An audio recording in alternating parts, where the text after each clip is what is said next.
ఎలా ఉన్నారు? అందరూ బాగున్నారు అనుకుంటున్నాను. సో ఎవరైతే ఫస్ట్గా మా వీడియో ఆర్ మన ఛానల్ని చూస్తున్నారో ప్లీజ్ అండి subscribe. Me love and support మాకు ఎంతో అవసరము. అండ్ పక్కన ఉన్న బెల్ ఐకాన్ని కొట్టండి, మా వీడియోస్ మీకు వచ్చేస్తాయి. ఈ వీడియో వచ్చేసరికి భద్రాచలం ట్రిప్ అండి.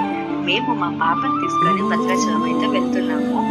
మా పాప యొక్క ముక్కు అయితే తీసుకోవడానికి, అదేనండి గుండు కొట్టించుకోవడానికి. స్టేషన్ నుంచి ఈ టెంపుల్ వెళ్ళే అంత దారిలో కూడా ఫుల్ అయితే వాన పడిందండి.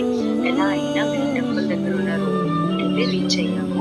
శ్రీ సీతా నిలయంలో ఒక రూమ్ తీసుకున్నాము. రూమ్ని బట్టి కాస్ట్ అయితే వేరియేషన్స్ ఉన్నాయి. మేమైతే 600 రూమ్ అయితే తీసుకున్నాము. ఇదైతే రూమ్ ఉంది, 600 రూమ్ అయితే ఇట్లా ఉంది. 2 బెడ్స్ ఇచ్చారు. అండ్ అలానే వెనక బాల్కనీ ఉంది, ఒక బాత్రూమ్ ఉంది. మాకు 1 డేలో పని అయిపోయింది కాబట్టి మేము ఇది తీసుకున్నాము. అండ్ మా పాపకైతే వాళ్ళ నాన్నగారు లాస్ట్ టైం అంటే గుండు కొట్టించుకునే ముందు వాళ్ళ నాన్నగారు అయితే తనకి జుట్టు మంచిగా రెడీ చేస్తున్నారు అనమాట. సో ఇంకా రెడీ అయిపోయి వాళ్ళ నాన్నగారు అయితే తీసుకెళ్తున్నారు గుండు కొట్టించడానికి.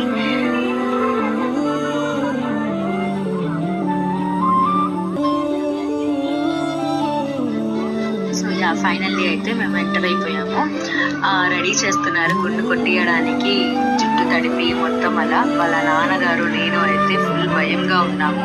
లాస్ట్ టైం తిరుపతిలో చేయించినప్పుడు ఫుల్గా ఏడ్చింది. ఈసారి ఎంత గోల పెట్టిందా, ఎట్లా ఏడుస్తుందో, ఎలా కంట్రోల్ చేయాలి అని అనేసి ఫుల్ భయపడితే మాకి షాక్ ఇచ్చింది అనమాట. చక్కగా చేయించుకుంది, ఏ మాత్రం యాడ్ అవ్వకుండా చక్కగా మంచిగా సపోర్ట్ చేసింది అక్కడ వాళ్ళకి కానీ మాకు కానీ. సో ఫైనల్లీ మొత్తం మంచిగా గుండె అయితే కొట్టించేసుకుంది. ఏ మాత్రం ఘాట్లు పడకుండా చేయించారు. కాకపోతే లిటిల్ అండి కొంచెం ఐబ్రోస్ దగ్గర కొంచెం అయింది. So it's okay. నేను వాళ్ళ నాన్నగారు అడుగుతుంటే జుట్టు ఏదమ్మా అంటే అక్కడ అంకుల్ తీశారని చెప్తుంది. ఇంకా రూమ్కి వెళ్ళి ఫ్రెష్ అయిపోయి దర్శనానికి అయితే వెళ్ళిపోయాము. దర్శనానికి వెళ్ళేటప్పుడు ఫోన్స్ అయితే నాట్ అలౌ చేశారు. సో లాకర్లో పెట్టేసుకున్నాము.